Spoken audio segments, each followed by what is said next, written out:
Vai começar o ArticaCast, o seu podcast de investimentos. Pessoal, sejam bem-vindos. Esse será o primeiro episódio do ArticaCast, produzido pela equipe de gestão do fundo de ações Artica Long Term, que foi fundado em junho de 2013 e que até o mês passado, julho de 2022, teve um retorno médio de 31,4% ao ano. Aqui já há algum tempo nós adotamos uma prática de escolher todo início de mês um novo livro, toda a equipe lê esse livro e depois nós reunimos o pessoal para discutir sobre o tema.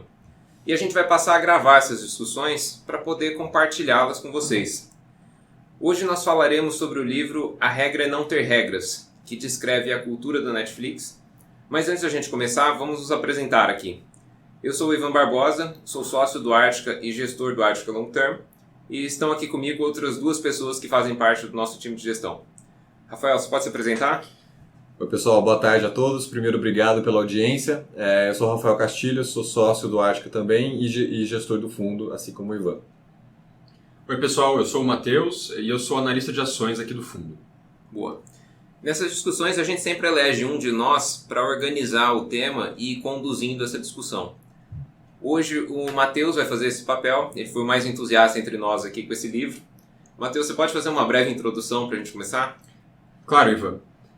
O título do livro é No Rules Rules, Netflix and the Culture of Reinvention. Os autores é o Reed Hastings, que é o fundador da Netflix, e a Erin Meyer, que é uma jornalista, professora da INSEAD, autora de diversos artigos da Harvard Business Review. Pessoal, antes de eu entrar mais a fundo no livro, quais foram as impressões de vocês sobre esse tema? Deixa eu começar aqui, Rafael falando. Eu acho que assim, uma coisa que é interessante comentar, qual que é a nossa motivação para ter escolhido esse livro, né? A gente sempre escolhe livros que vão nos ajudar no nosso universo de investimento, e aqui, nesse caso, tinha dois benefícios. O primeiro é tanto ajudar nesse universo de investimentos, porque esse livro ele é uma inspiração de uma das nossas investidas, que é a Multilaser, no dia a dia, na cultura que eles tentam trabalhar lá, e também porque tem muita coisa que pode ser útil aqui para o nosso dia a dia. No Artica como um todo. Então, eu acho que essas são as motivações aqui que a gente teve para escolher esse livro. Legal. Eu acho que o bacana desse livro é que ele tem várias ideias, vários princípios que a Netflix adotou que vão completamente contra o que a gente entende que é a cultura corporativa mais normal. Dentro do que eles fazem, algumas coisas são mais fáceis de entender e a gente até já aplica aqui no Artica há muito tempo, mas tem algumas práticas específicas que a gente olha e fala, putz, esse negócio não vai funcionar. Mas funcionou lá para eles. Eu não acho que funciona em todo negócio, tá? Eles mesmos falam que alguns negócios que têm certas características, a gente vai comentar um pouco mais, se beneficiam dessa cultura, mas que não é para toda empresa. Tá? Mas tem coisa que é intrigante, que tenha funcionado mesmo lá, que é esquisito, assim, mas eles são um grande caso de sucesso, então vale a reflexão aí de como é que isso deu certo para eles. Perfeito, Ivan. E o que eu acho mais interessante no livro é que ele foi feito de uma maneira que ele é como se fosse um guia para você sair de uma empresa que é tradicional, mais rígida, e para alcançar o estágio de cultura e ambiente de trabalho que a Netflix tem. E durante esse processo, ele gradativamente vai aplicando os mesmos 3 grandes princípios, só que de maneiras mais intensas.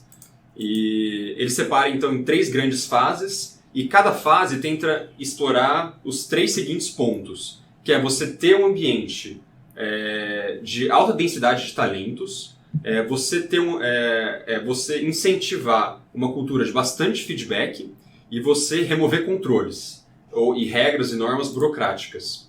E aí cada etapa você vai aprofundando nesses 3 principais pontos.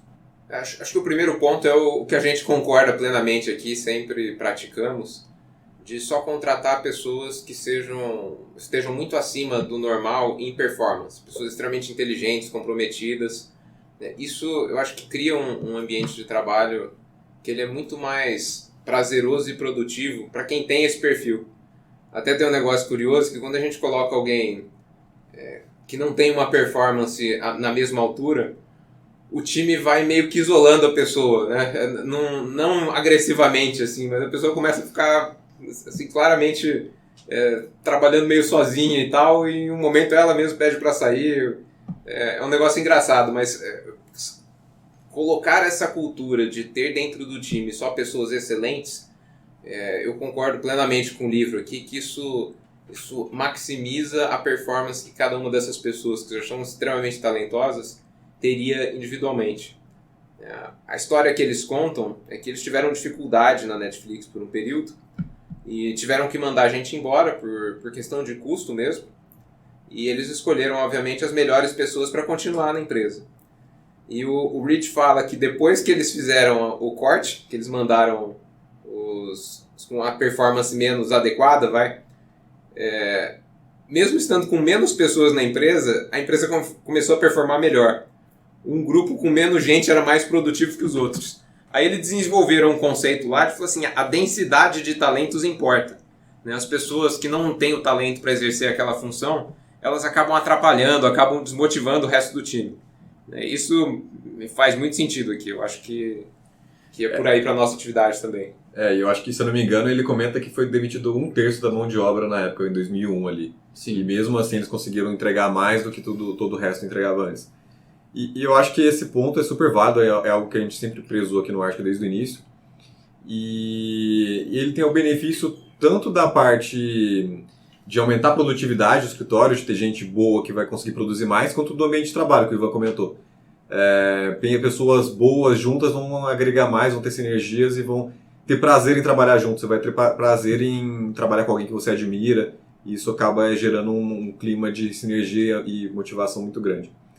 E o contrário também é verdadeiro. Você tem uma pessoa tanto que performa mal, mas tem uma atitude ruim, sei lá, uma pessoa arrogante, chata, enfim, isso acaba puxando muito para baixo a performance do time como um todo. Tem uns experiências que ele cita no livro que foi feito lá nos Estados Unidos e mostrou que em grupos de trabalho, dinâmica de grupo, que tinha um ator infiltrado que simulava um personagem com desempenho fraco, a entrega desses grupos de trabalho era muito inferior ao grupo normal. Então, além de tudo, esse cara ruim contagia as outras pessoas do grupo. Sim. A gente ainda coloca um critério extra aqui, que a pessoa não precisa ser só habilidosa, ela precisa ser legal, ou pelo menos a gente gostar dela. Porque o time é um time pequeno aqui, de gestão, e a gente passa praticamente o dia inteiro aqui no escritório trabalhando junto. Então, poxa, se entrar um que o resto do time não gosta, não se dá bem, eu acho que desmotiva demais. A gente tem o privilégio aqui de trabalhar só com pessoas com quem nós nos damos muito bem. A gente passa o dia inteiro junto trabalhando e vai pro happy hour junto também. Acho que o teste do happy hour é bom. Se você gostaria de passar algumas horas num happy hour com seus colegas ou não. Eu já tinha ouvido falar no teste do elevador. Do elevador não, do avião. Do avião. Se você fica preso no avião com um cara durante 8 horas, você gostaria de passar o tempo conversando com ele ou você gostaria de ficar só isolado lá vendo um filminho? Não, ótimo. O princípio então, construa um ambiente de densidade de talentos contratando pessoas de alta performance. Agora, passando pelo segundo princípio da primeira fase, introduza um ambiente de transparência através da prática contínua de feedback. E, essencialmente, o que ele traz é que um feedback honesto, frequente e aberto, ele pega aquelas pessoas que eram boas e transforma elas em high performers, em outstanding performers. E a ideia aqui é que você incentive uma prática de feedback tanto de cima para baixo como de baixo para cima, com bastante frequência, e você quebre um pouco aquele estigma ou aquela dificuldade inicial de dar um feedback. Uma coisa que eu acho particularmente interessante é que o feedback, o objetivo dele, ele deve ser sempre pensando no que é o melhor para o desenvolvimento daquela pessoa. Não para você tirar uma raiva, tirar uma frustração, mas sim com uma intenção positiva no desenvolvimento do seu par, ou do seu subordinado, ou do seu chefe. A partir do momento que você tem um ambiente que as pessoas são talentosas e que você, entre elas, incentiva uma prática de feedback bastante aberto e honesto, focando nos principais pontos de melhoria, você transforma todo esse grupo, que já era muito bom, num grupo realmente de altíssima performance. E o curioso aqui, eles têm algumas práticas nesse negócio de feedback direto, público, transparente, que nos parecem estranhas. O livro até mapeia, tem uma parte legal que ele diz que os países têm culturas diferentes e lidam com feedbacks de maneiras diferentes. E nós brasileiros aqui estamos numa categoria de pessoas que não gostam de entrar em conflito direto dando um feedback transparente e seco. A gente se preocupa mais em manter o social agradável. Então, uma das práticas deles é o feedback 360, que não é aquele que você sai perguntando para todo mundo da empresa e faz um formulário. Eles colocam as pessoas sentadas num círculo lá e começam a dar feedback pro outro no meio de todo mundo. Aí eles dizem que isso é para as pessoas irem se acostumando que tudo bem dar feedback na frente de todo mundo ouvindo. É que para nós aqui não é costumeiro, né? Não faz parte da nossa cultura chamar a empresa inteira e falar assim, pô, Matheus, acho que sei lá o que você está fazendo não está legal, hein? Eu acho que você deveria melhorar nesse ponto. Tem todas as regras lá de como fazer isso de um jeito mais agradável possível, mas ainda me soa um pouco estranho, assim, colocar todo mundo na mesma sala e começar um dar feedback pro outro. E o que eu acho mais legal é que ele traz técnicas tanto para você dar um bom feedback e como receber o feedback adequadamente. Porque muitas pessoas, é natural, né, é da natureza humana, a gente ficar um pouco mais defensivo e tentar contra-argumentar quando a gente recebe alguma crítica nossa. Com relação a dar um feedback eficiente, o principal ponto é você ter uma intenção genuinamente positiva para o desenvolvimento daquela pessoa. E para isso, o feedback ele tem que ser algo tangível, que seja prático e que a pessoa consiga realmente identificar o ponto que ela precisa melhorar. Quando o exemplo acaba ficando muito abstrato, muitas vezes a pessoa não se relaciona com isso e ela não consegue promover o próprio desenvolvimento. E com relação a receber o feedback, muitas vezes você pode não concordar com uma pessoa, mas o questionamento ele é sempre válido. O que está levando essa pessoa a pensar isso de mim? A gente sempre, é natural a gente acabar ficando numa posição mais defensiva, mas conforme muitas pessoas vão dando os mesmos pontos de feedback, provavelmente tem alguma coisa errada. Então é sempre legal a gente ter essa autorreflexão de o que a gente pode melhorar. É algo que, esse negócio do feedback, assim, é algo que na teoria faz todo sentido, assim, e a gente vendo, olhando, putz, vamos ter uma cultura de feedback. Não, todo mundo acha que faz muito sentido, só que na prática é muito difícil de implementar.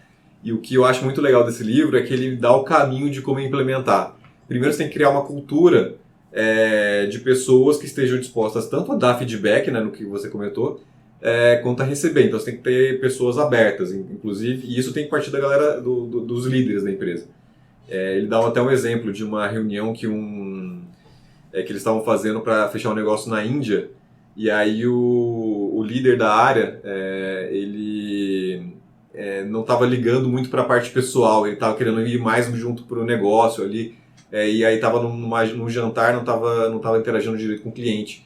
Chegou o cara mais júnior depois do jantar, falou para ele, olha, vou te dar um feedback aqui. Quando você estiver nas reuniões de negócio na Índia, que é uma cultura que também valoriza relacionamento, toma cuidado para você não ficar olhando o celular, não ficar se distraindo, ficar ali naquele paciente. E assim, se você pensar em qualquer empresa, é muito difícil você ter essa dinâmica de uma pessoa mais júnior ter a liberdade de dar um feedback desse para uma pessoa mais sênior, e a pessoa mais sênior ter a maturidade de aceitar aquele feedback e tentar melhorar. Sim. O resultado foi que esse cara mais sênior, ele colocou isso como um ponto de atenção. Para todas as reuniões daqui para frente que eu tiver, eu quero que você que está junto comigo me monitore. Se eu começar a fazer isso, olhar o celular e tal, dar um chute em mim embaixo da mesa, sei lá, dar um toque aí para eu evitar esse tipo de coisa. É muito interessante assim, esse aspecto. É algo que tem que ser muito bem pensado para que não crie nenhuma rusga ali dentro, e tem que ter gente disposta a receber e dar feedback desse jeito. Misturando com as nossas próprias experiências aqui, eu acho que tem duas regras de ouro. A primeira é essa questão de ter boa intenção, né, do feedback realmente ser feito na tentativa de você ajudar a pessoa a melhorar. E o segundo é ter um mínimo de cuidado para você não ofender a pessoa, porque se você ofende ela durante o feedback, ele se torna menos eficiente. Tem um pouco também da pessoa que está recebendo levar na boa, mas tem jeitos e jeitos de criticar. E na nossa experiência aqui, principalmente o pessoal começando a carreira, se você não avisa rápido e de um jeito que seja cognoscível para a pessoa, né, que ela entenda exatamente a fonte do que você está falando, que é um problema, às vezes ela passa meses e meses sem perceber que aquele negócio existe ou sem saber endereçar, e aí é ruim para ela. Você ir lá e avisar e de uma forma estruturada para ela entender a fonte do problema, acelera muito o desenvolvimento das pessoas. Hoje a gente tem aqui um programa até bastante estruturado e formal, né, da gente causar esses ciclos de feedback e tem interações que tem data marcada para as pessoas não ficarem sem jeito do nada dar feedback. A gente tem várias datas ao longo do ano que são as épocas de feedback, né, que é especificamente só para isso, então você é meio que forçado a conversar sobre esses assuntos. E ajuda demais o pessoal mais novo, principalmente, a se desenvolver, né, fazer isso com cuidado, realmente se preocupar em diagnosticar ali o que a pessoa está precisando, gastar a energia dela melhorando. Eu acho excelente esse espírito de criar esse ciclo retroalimentável, né, de todo mundo dar feedback para todo mundo, para a gente identificar nossas falhas e corrigir o mais rápido possível. Um ponto só que eu achei legal que ele trouxe é que muitas vezes a gente como brasileiro a gente tem até um pouco de medo, a gente valoriza muito o relacionamento com as outras pessoas, né? E a gente até tem um pouco às vezes de receio de magoar a outra pessoa, por mais que você tente realmente fazer um feedback focado mais na ação e não na personalidade. Mas o ponto que eles trazem no livro, que eu acho bem interessante, é que se você já está pensando, a pessoa você já está formando uma imagem em cima dela. A vantagem do feedback é que você dá a oportunidade para essa pessoa melhorar. Mas muitas vezes a gente não dá esse feedback com medo de magoar aquela pessoa, mas na prática você simplesmente não está dando a oportunidade dele se desenvolver. O problema é que você já observou uma certa fraqueza na pessoa, um certo ponto de desenvolvimento, que é muito importante que você traga isso para ela, que para o desenvolvimento profissional dela, isso é fundamental. E tem um ponto também do que acontece quando os feedbacks são ruins, você não consegue endereçar os problemas da pessoa de jeito nenhum, né? O que se faz? E o Netflix tem um jeito muito particular de lidar com isso. Eu vou deixar o Matheus falar que ele gosta dessa parte também. Isso, Ivan, excelente ponto. Eles têm uma prática que eu acho muito interessante, que é o Keeper Test, que basicamente é o seguinte: se o seu funcionário chega para você e fala que ele está querendo sair da empresa, o quão fortemente você lutaria para manter esse funcionário dentro da companhia e não deixar ele sair para o seu concorrente? Se a resposta for eu faria de tudo para manter, esse cara é o melhor que tem no mercado, ou ele tem um potencial fantástico aqui dentro, é um bom sinal para você continuar com essa pessoa dentro da equipe. Agora, se a resposta for não lutaria tanto, ou até ficaria aliviado se ele saísse, não demore tempo e simplesmente elimine a pessoa, porque ela está prejudicando a performance dos outros. A minha leitura disso, que eu gosto também de fazer um pequeno twist, se você tivesse que contratar essa pessoa agora, vamos supor que você está num processo seletivo e você tem todas as informações dela e você vai decidir se você vai contratar ela agora ou não. Você contrataria ela? Se a resposta for não, é que essa pessoa não deveria mais estar na equipe aqui. Uhum. Agora, se a resposta for sim, é um bom sinal de que você está satisfeito com o que ela está fazendo. O que é legal que algo que faz total sentido, né? Só que muitas vezes por inércia dentro da empresa acaba que não é implementado. Então lá eles colocam uma disciplina de fazer isso de forma anual, pelo menos, para saber se realmente cada pessoa ali merece estar ali ou não. Uma coisa que eu achei bem interessante que é o seguinte: nesse aspecto existe o potencial disso dar muito errado, porque tem muito lugar, muita empresa que tem cota de demissão. Então, sei lá, de cada 10 funcionários, um vai ser demitido todo ano. Isso para ter essa cultura de selecionar os melhores talentos e tal. Quando você tem essa cota de demissão, acaba que você cria um clima de competição entre os funcionários que não é saudável. Você tem que criar um clima de colaboração. E isso que a Netflix tenta fazer. Ela tenta ter esse Keepers Test, mas não tem a cota de demissão. Se todo mundo passar no Keepers Test, todo mundo fica. Se ninguém passar, todo mundo vai embora. Então isso acaba incentivando esse clima de cooperação entre os funcionários, que eu acho que é super saudável no negócio. Sim, mas eles têm uma prática relacionada a isso que eu acho estranha, que é de pagar um gordo bônus de rescisão para as pessoas que eles mandam embora. que eles comentam no livro era uma coisa como 4 meses de salário para as pessoas que decidem sair ou que eles decidem que a pessoa tem que sair. E eles falam com um tom assim de, se a pessoa não estiver super engajada e tal, é melhor pagar esses 4 meses que ela vai embora mesmo. Que eu entendo o conceito, mas é super difícil contratar pessoas extremamente qualificadas. Eu não sei o quanto do extremamente qualificado numa empresa que tem milhares de pessoas é comparável a um caso como o nosso aqui, que é um time bem menor. Né? Mas eu tenho alguma resistência a adotar uma cultura de falar assim, Matheus, se você quiser ir embora, vai mesmo, não quero ser mais aqui amanhã. E você vai me pagar 5 salários. Mas eu te pago um bônus se você quiser ir embora. Eu acho estranho, eu falo assim, não estimula as pessoas boas a ir embora não, porque se elas forem você vai ficar triste depois. A minha interpretação desse bônus de saída é que ele, ao invés de ele passar por um período em que o funcionário está sendo acompanhado para tentar melhorar, ou um aviso prévio, ou qualquer coisa assim, você se livra desse custo já mandando um cara embora agora e pagando um múltiplo de salário. E, adicionalmente, se eu não me engano, tem que assinar algum termo de compromisso falando que ele não vai pedir mais nenhuma outra verba rescisória pela empresa. E de confidencialidade também, né? E aqui no Brasil, com a nossa estrutura de legislação trabalhista, não funcionaria da mesma forma que lá. Ressalva para quem pensar em implementar aí.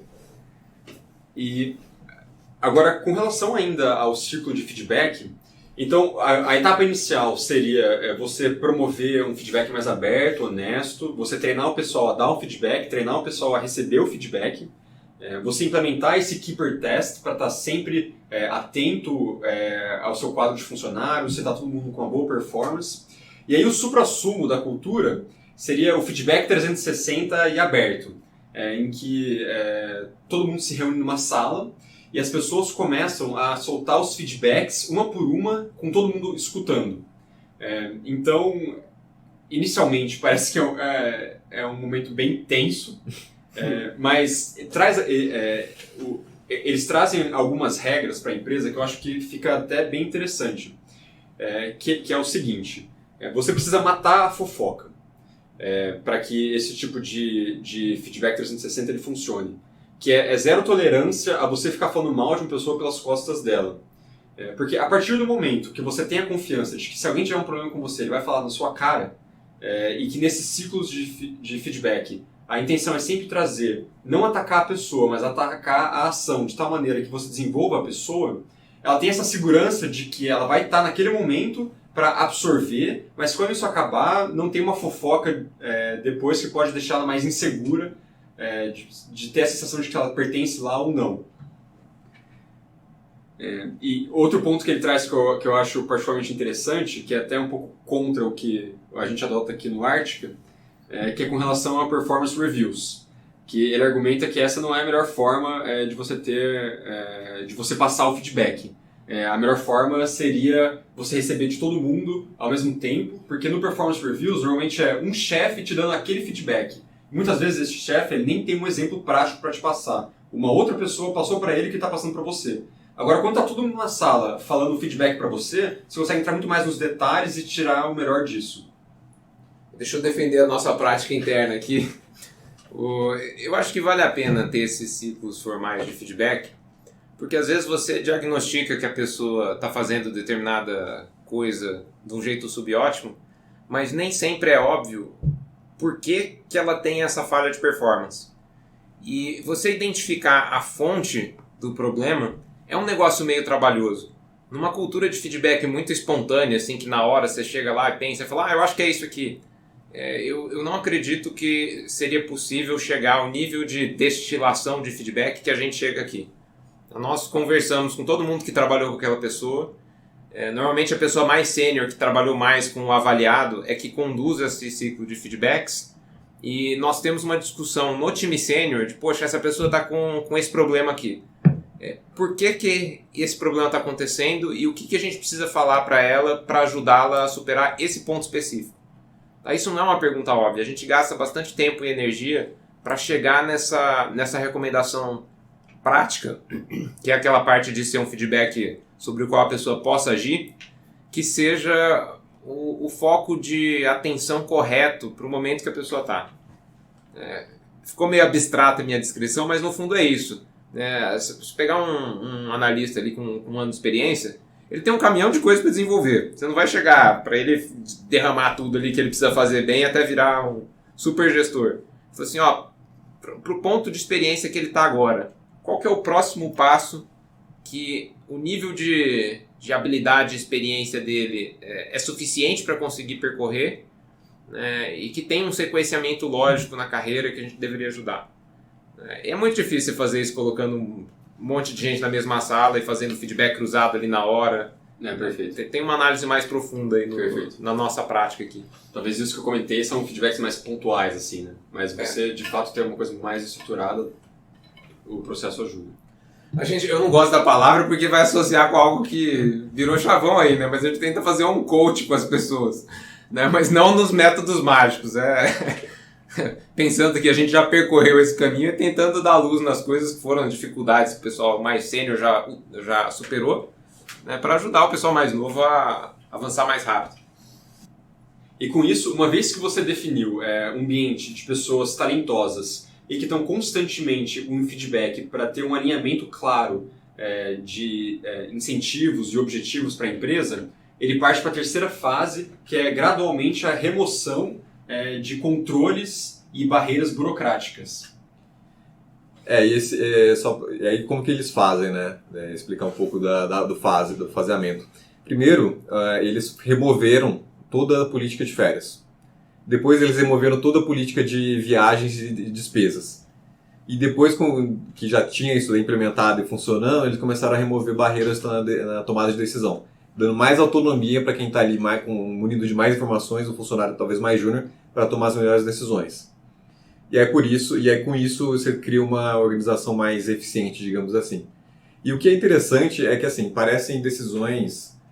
vou remover aqui a política de férias. O que isso significa na prática? Na prática significa que não tem controle nenhum. Significa que cada funcionário pode tirar férias quando quiser, a não ser que tenha alguma restrição na área específica. Então ele dá o exemplo lá na área financeira que não poderia tirar férias no mês de janeiro, porque era o mês de fechamento dos livros. Mas assim, é uma decisão que é bem radical. Sim. Não tem nenhuma empresa, é muito raro ter uma empresa que tenha uma política dessa. E o que é legal é que ele não toma essa decisão do nada. É uma decisão muito bem pensada e avaliada. Depois que é implementada, é avaliada se funciona ou não, e se funcionar, continua. Se não, não continua. Ele até dá o exemplo, meu pesadelo quando eu tomei essa decisão, eu tinha 2 pesadelos. Um era chegar no escritório e não ter ninguém, então todo mundo de férias. E a segunda era chegar no escritório e tá todo mundo lá todos os dias do ano porque ninguém tirou férias, porque tá todo mundo com vergonha de tirar férias. Então, é interessante que ele pondera essas duas questões e ele fala, olha, a gente vai implementar isso dessa forma, com líderes dando o exemplo, que vão tirar as férias no seu período correto, as pessoas júnior vão seguir esse exemplo e vão tirar também. E aí isso dá mais autonomia para o time, cada um é grande o suficiente, adulto, sabe das suas responsabilidades, sabe quando que é bom tirar férias ou não. Então acho que é uma política super válida. Eles trazem um princípio legal que eles falam assim, se alguém começar a tirar muitas férias porque não tem o bom senso de saber qual que é o tanto adequado ou o momento adequado, provavelmente você não quer ficar com essa pessoa, não por causa das férias em si, mas porque ela não tem um bom julgamento. Aqui no escritório a gente faz isso com política de reembolso de despesas. A gente não tem uma política falando o que as pessoas podem gastar. O que a gente fala é, olha, execute aí os gastos que você acha que são racionais, que são bons para a empresa, e que você está confortável de explicar se a gente for perguntar por que você gastou. E isso funciona muito bem, funciona há uns 10 anos aqui, a gente nunca teve problema. A gente teve um mini problema uma vez com uma pessoa que foi embora e aí cai na categoria que o problema não é a política aberta de reembolso, né? Era a pessoa ali. Mas tem funcionado super bem e a gente pretende manter. A das férias a gente tem um esquema de férias bem flexível, né? Mas não está nesse patamar aí, porque eles falam um negócio assim, se você fala, cada um tira o tanto de férias que quiser, as pessoas vão olhar para o pessoal mais sênior e ver quanto que eles estão tirando de férias. Aí eles fazem um discurso lá que não casa muito com a minha própria prática, que o CEO ele se forçava a tirar 2 meses de férias por ano para mostrar que estava ok. E eu sou uma das poucas pessoas no mundo que não gosta muito de viajar. De vez em quando eu viajo que minha esposa me cobra, mas eu não gosto. Então eu tento tirar poucas férias, porque eu vou ficar em casa fazendo nada. Eu venho aqui pro escritório, eu gosto de trabalhar. Aí, sei lá, se isso aí suprimir as férias dos outros. Eu acho, no caso das férias, é mais confortável que o pessoal saiba que está ok. Mas para nossa prática de gestão, essa política a gente não aplica e nunca vamos aplicar. A gente nunca vai falar para a equipe assim, olha, se alguém quiser comprar uma ação, pode ir lá comprar, não precisa nem explicar. Como o processo de investimento, a falha é muito custosa, ele passa por um ciclo de análise, de validações e de verificação se não tem nenhum erro, que ela é bem longa e, de certa forma, burocrática aqui dentro. Porque a gente tem uma preocupação muito grande para minimizar riscos, né, nessas decisões. E o livro fala disso também. Ele fala assim, se você está no negócio de construir aviões, você não quer que cada um tome qualquer decisão e um dia o avião cai, né? Você quer processos muito bem implementados para garantir que tudo vai ser feito nos conformes. Ele é mais lento, mais burocrático, mas tem uma taxa de falha muito mais baixa. Eu acho que assim, ele deixa muito claro, né? O objetivo no final das contas dessa política toda é dar mais autonomia para que cada um tome suas próprias decisões. Então ele até fala de você liderar por contexto e não por controles. Cada pessoa é talentosa o suficiente, ele já se preocupou com isso e preocupou com feedbacks para que elas cheguem no estágio ali de tomar as melhores decisões. Só que não é toda empresa que funciona assim. Isso funciona muito para uma empresa como a Netflix, que ela foca em inovação, não tem muito risco, por exemplo, de ter algum erro. Agora, numa empresa que, por exemplo, trabalha numa área de saúde, num hospital, você tem que obedecer protocolos rígidos ali, tem que obedecer controle. Uma empresa que trabalha uma Petrobras ali, vai extrair petróleo do mar, do subsolo. Você tem que extrair tem que ter protocolos rígidos ali para garantir a segurança dos funcionários que estão trabalhando ali, garantir que não vai ter vazamento de óleo no mar. Se você deixar cada um criar de acordo com a sua vontade, isso não vai funcionar. E eu acho que isso casa um pouco com o que o Ivan estava comentando. Acho que no nosso dia a dia, no fundo, as pessoas têm a liberdade de olhar uma coisa, olhar uma ação, dar uma olhada numa empresa, conversar com pessoas, conversar com diretores de empresa. Enfim, tem liberdade de fazer as suas análises da forma que acha adequada, obviamente com interação com toda a equipe. Mas na hora de tomar a decisão do portfólio, tem que ser aí eu acho que isso enquadra mais na segunda categoria, que são projetos muito bem controlados, que a intenção é minimizar risco e não aumentar inovação. Exato, é isso aí. A gente estimula muito a curiosidade intelectual de todo mundo, mas na hora de puxar o gatilho mesmo ali, de comprar ou vender ação, a gente pensa muito bem em cada passo. E um ponto que ele comenta com relação à autonomia na remoção das aprovações na tomada de decisão. E uma coisa que eu achei bem legal é que a tomada de decisão, conforme o Rafael comentou, ela deve ser feita com aquela pessoa que tiver a maior quantidade de informações sobre o tema e que tenha também as consequências de uma decisão errada que por acaso possa vir. Só que para isso, eles têm um ciclo para incentivar as pessoas a debater bastante decisões que podem ter algum impacto significativo dentro da empresa, que eles chamam de Innovation Cycle. Que basicamente, a primeira etapa é você falar abertamente com várias pessoas sobre a sua ideia, sobre a decisão que você quer tomar. E pegar o feedback contrário das pessoas mais céticas e levar em consideração quais são as principais preocupações e como você acha que você conseguiria contornar ou entender um pouco da relevância. Depois disso, para ideias mais relevantes, fazer um piloto dela. Ao invés de você simplesmente fazer um grande projeto logo de uma vez, testar esse projeto em menor escala e colher ali o que daria para aperfeiçoar na hora de transformar esse projeto em algo maior. E você sendo uma pessoa melhor informada, no final das contas, você vai ter que fazer uma aposta. Isso casa muito com a ideia de assumir alguns riscos que a Netflix implementa, que é o seguinte: cada funcionário, quando ele entra, ele é instruído em pensar como se ele tivesse uma ficha algumas fichas de aposta na mão. E cada grande aposta, ele vai dedicar algumas fichas para isso. No final, você quer que ele use essas fichas para ele maximizar o retorno, mas que ele precisa usar adequadamente essas fichas para onde que ele acha que tem maior potencial.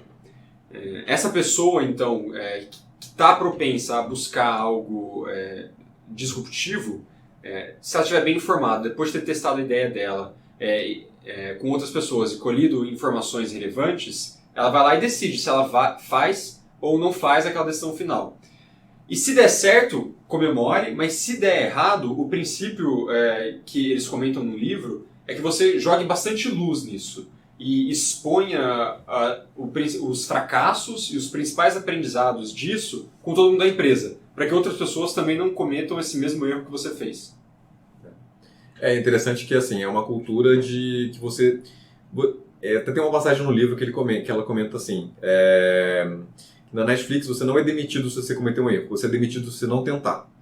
Você tem que arriscar, você tem que ter ideias e fazer todo esse processo de disseminar essa ideia, conseguir receber feedbacks dessa ideia e aí tentar implementar se faz sentido ou não. Agora, e aí você implementar e errar é parte do processo. O que você tem que tirar dali é aprendizado e saber onde que você errou e o que você pode melhorar na próxima. Agora, não tentar, aí que está o erro. Aí que está o motivo que pode levar a uma demissão lá dentro. Isso eu acho que faz muito sentido. De certa forma, implementar uma cultura de portfólio, né, em áreas de negócios que não fazem alocação de capital. É a mesma lógica no fundo aqui. A gente cria várias teses e as teses têm algum risco. Nosso objetivo não é minimizar o risco ao máximo, porque senão a gente ia acabar investindo só em CDI. Né? Precisam ser riscos calculados e que no conjunto o portfólio seja bom. Você não pode ter medo de fazer os investimentos ali, no caso deles, de colocar o dinheiro para trabalhar nas operações, porque existe algum risco na ação. E em cima disso, eu até trouxe aqui um trecho, e para ilustrar um pouco do que eu falei, eu trouxe aqui... Calma, puta, fui eu que falei ou você falou antes? Fala para ilustrar um pouco desse ponto. Tá bom. E para ilustrar um pouco desse ponto, eu trouxe aqui um trecho do relatório anual da Multilaser que traduz bem essas ideias que a gente comentou, que é quem decide. Decisões devem ser tomadas pela pessoa que está mais perto da questão a ser resolvida. Quem for mais conhecedor do assunto decide, e não quem tem o maior cargo. Escute os demais colaboradores envolvidos na questão. Busque opiniões diversas e de preferência contrárias à sua. Reflita profundamente e decida pensando melhor para a Multi. Se der certo, comemoramos juntos. Se der errado, tudo bem, coloque uma luz sobre os erros e ajude todos a aprender com o que não funcionou. Eu acho que assim, esse artigo ele traz muito bem assim, esse resumo do risk-taking da cultura da Netflix. É super interessante mesmo. Eu acho que ajuda a explicar um pouco, né, trazendo para a Multilaser. Era uma empresa que fabricava cartucho de impressora e hoje é uma empresa grande, gigantesca, fabrica desde teclados, mouses, até artigos farmacêuticos, médicos, artigos esportivos, computadores, tablets, fabrica de tudo, uma empresa gigantesca. Eles têm 6 mil SKUs, 7 mil vendes de tudo. Aspirador, torradeira, coisa de computador. E com certeza essa expansão está muito atrelada a essa cultura. A gente dá autonomia para cada funcionário tomar as melhores decisões, porque uma pessoa só não é capaz de construir um império tão grande assim. Você tem que contar com outras pessoas e para isso você tem que criar essa cultura. E nesse contexto de dar liberdade para as pessoas tomarem decisões, tem um ponto importante que o livro frisa, que é alinhar a grande estratégia que a empresa está perseguindo e dar todo o contexto que a pessoa precisa ter para tomar boas decisões. Eles falam de você ter um time bastante alinhado e com uma burocracia linkando uma ação na outra mais solta. Né? Então eles entendem que o CEO é o cara que não tem que ser a última instância de aprovar grandes coisas, mas que ele tem que dar as grandes diretrizes que o resto do pessoal precisa considerar quando eles estiverem tomando uma decisão. E aí esse negócio vai cascateando, né? Cada nível de executivos, ele dá contextos mais detalhados para que as pessoas que estão embaixo consigam tomar decisões boas sozinhas e não precisem ficar perguntando para ele o que pode e o que não pode. Isso eu acho uma lógica bem interessante. Assim, as pessoas deveriam ter o máximo de informação que é possível, né, entregar para elas, para que elas consigam de maneira autônoma tomar boas decisões. A gente faz algo similar aqui na equipe de gestão, que é todo mundo tem contato com todas as teses. Obviamente não é todo mundo que fica fazendo todas as análises, geralmente a gente tem uma dupla que conduz as análises, mas todo mundo participa das discussões. Eu acho isso muito rico, tanto para trazer visões de fora, para não ter aquele problema da pessoa que está conduzindo ele ficar viciado, quanto para todo mundo ter contexto do portfólio todo. Eu acho que tem um grande valor estar toda a informação numa cabeça só, e você não ter uma decisão com informações picadas em vários lugares, você tem que juntar um monte de gente e fazer um remendo ali do conhecimento que cada um tem para tomar uma decisão. Um exemplo ilustrativo que ele traz, que eu acho bem legal, que assim, a organização deveria ser mais uma árvore do que uma pirâmide. Porque normalmente você tem aquela visão bem de uma pirâmide, que a decisão ela vem do topo e ela vai se espalhando para toda a base. Mas o que eles argumentam é que uma organização deveria ser parecida mais com uma árvore. Você tem um chefe que dá a sustentação, mas você tem os galhos independentes que vão crescendo entre si. Bom, e para tangibilizar esse ponto, eu acho que é muito interessante o exemplo que ele dá no próprio livro, que foi uma experiência real que a Netflix passou, né? Em 2015, a Netflix já estava com uma penetração muito grande no mercado americano, e aí eles tinham uma meta estratégica de internacionalizar. E aí na conferência anual que eles fazem entre todos os funcionários, o Reed, que é o CEO, comenta. Ele faz uma palestra de 20 minutos lá falando, focando na internacionalização, que cada área, cada pessoa do time tinha que trazer projetos e conteúdos para conseguir aumentar a presença da Netflix no mundo inteiro. E tinha que seguir aquela diretriz, né? Tem que ser bold, né? Corajoso, tomar risco, e algumas coisas vão dar errado, mas a gente tem que aprender com isso. Mas que no longo prazo vai se pagar. Beleza, esse foi o Reed. Aí chegou no nível do CEO, ele foi lá e definiu quais eram os países que a Netflix ia focar na sua internacionalização.